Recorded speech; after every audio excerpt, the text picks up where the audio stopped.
साध संगत प्रेम से कहिए धन निरंकार जी। साध संगत दास एक छोटी सी साखी रखेगा जो आपके जीवन को बिल्कुल बदल देगा।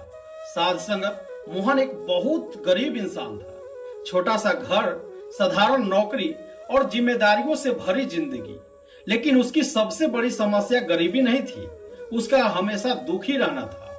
वह हर समय शिकायत करता रहता, मेरे पास कुछ नहीं है, भगवान ने मेरे साथ ही ऐसा क्यों किया, दूसरों की जिंदगी कितनी अच्छी है। धीरे धीरे उसका मन इतना नकारात्मक हो गया कि घर में भी शांति खत्म होने लगी। एक दिन उसकी पत्नी बोली, सुनिए, पास में सत्संग हो रहा है, एक बार चलकर सुन लेते हैं। मोहन गुस्से में बोला, सत्संग से पेट भर जाएगा क्या? लेकिन पत्नी के बहुत कहने पर वह अनमने मन से चला गया। सत्संग में एक महात्मा जी विचार रख रहे थे, इंसान दुखी गरीबी से नहीं होता बल्कि तुलना से होता है। मोहन ध्यान से सुनने लगा। महात्मा जी आगे बोले, अगर आपके पास 2 रोटी है और आप उस इंसान को देखो जिसके पास 10 रोटी है तो दुख होगा। लेकिन अगर आप उस इंसान को देखो जिसके पास एक भी रोटी नहीं है तो आपके अंदर धन्यवाद पैदा होगा। ये बात सीधे मोहन के दिल में उतर गई। सत्संग खत्म होने के बाद वह चुपचाप घर लौट आया।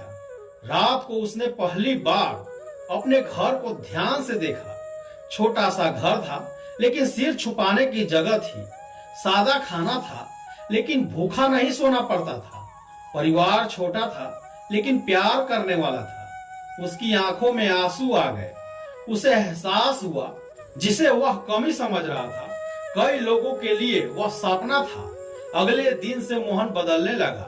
अब वह शिकायत कम और धन्यवाद ज्यादा करने लगा। धीरे धीरे घर का माहौल भी बदल गया। पहले जहां तनाव रहता था अब वहां शांति रहने लगी। एक दिन उसकी पत्नी मुस्कुरा कर बोली, आज आप पहले से बहुत अलग लगते हैं। मोहन हल्का सा मुस्कुराया और बोला, पहले मैं जिंदगी को कमी से देखता था, अब निरंकार की दया से देखता हूँ। और उसी दिन उसे समझ आ गया कि सुख अमीरी में नहीं, सोच में होता है। साध संगत, अगर इस विचार या कहानी ने आपके दिल को थोड़ा सा भी छुआ हो तो इसे अपने परिवार और दोस्तों के साथ जरूर शेयर करें। कमेंट में जरूर बताइए कि सबसे अच्छी सीख आपको कौन सी लगी। और ऐसे ही ज्ञान भरे, दिल को छू लेने वाले निरंकारी विचार और कहानियां सुनने के लिए हमारे चैनल को लाइक, शेयर, कमेंट और सब्सक्राइब जरूर करें। धन निरंकार जी।